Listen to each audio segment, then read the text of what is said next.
I think this song can become a really popular one because it has a very very rustic feel to it.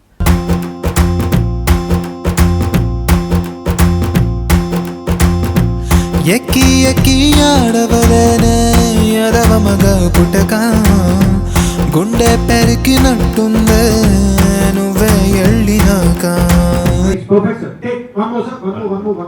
ఎల్లిపోకే Shyamala A అల్లమగే Shyamala. Situation ఏంటంటే ఇద్దరు heroines మధ్యలో నలుగుతూ ఆ conflict లోంచి ఆ సంఘర్షణలోంచి ఒక దాదా దగ్గరికి వస్తాను నేను హీరో.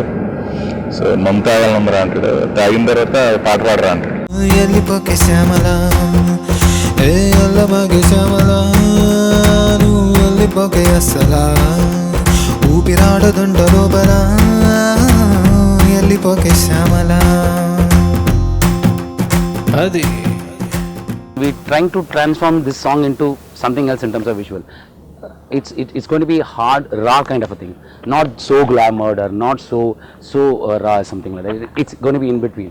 ఈ సాంగ్ డెఫినెట్లీ యూత్ కి పాట బాగా నచ్చుతుంది అనుకుంటున్నాను. ఈ సాంగ్ రాసింది రామ్ జోగే గారు.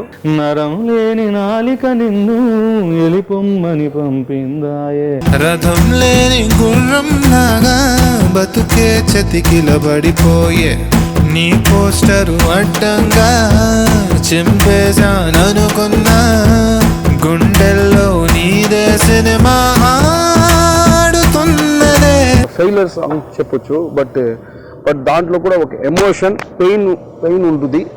బట్ సేమ్ టైం ఒక ఫ్రస్ట్రేషన్తో ఒక డాన్స్ ఉంటుంది కదా, సో ఆ టైప్ మూడ్లో ఈ సాంగ్ వెళ్తుంది. ప్రాణాన్నే పట్టకారేసి పట్టేసి నీతో పట్టుకుపోమాగే. పాటలో ఒక ఆత్మ ఉంటుంది, బాధ నొప్పి ఇలాంటి విషయం అయినప్పుడు డెఫినెట్గా ఆ పాట రీచ్ ఎక్కువగా ఉంటుంది. ఎందుకంటే ప్రతి వాళ్ళు ఏదో ఒక సందర్భంలో వాళ్ళ జీవితాల్లో ఇలాంటి ఒక బాధని పెయిన్ అనుభవించి ఉంటారు. స్విచ్ చేస్తే ఎలిగేదా ఉఫ్ అంటే ఆరేదా ఊపిరిలో మంటల్లే నీ ప్రేమే ఉన్నదే. నేను రాసిన పాట మొత్తం ఒక ఎత్తు, ఆయన అన్న ఒక మాట ఒక ఎత్తు. అంటే that shows the difference gravity of the situation. గెలిచేసి నన్ను వదిలేసి చీకటైన కోటలాగా నేను కోటలా ఉన్నాను, నువ్వు వచ్చావు నన్ను గెలుచుకుని నన్ను ఏలకుండా వదిలిపెట్టి వెళ్ళిపోతున్నావు.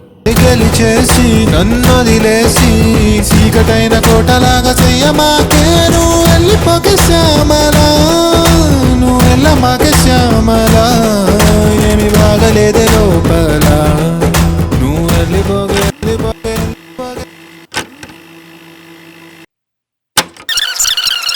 వెళ్ళిపోకే శ్యామల అట్ట ఎల్లమాకే శ్యామల